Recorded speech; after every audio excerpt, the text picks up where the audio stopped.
आज मैं मोटरसाइकिल में डबल साइलेंसर को एक्सपेरिमेंट कर्यो छूँ। एक तो छे नानो और एक छे यो मोटो। आप एक मायने देखला कि एक मायने कियानी इकी आवाज़ निकले जाए नाना सू और मोटा सू।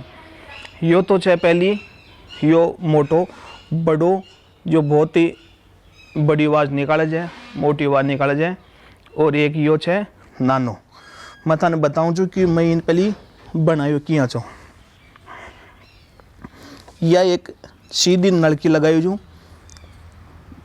हमारा साइलेंसर पुराना हटार एक या नलकी अंडे सू ऊपर दियो छूँ, ऊपर ले जा और एक मायने ओ बड़ो यो लगा दियो हॉर्न।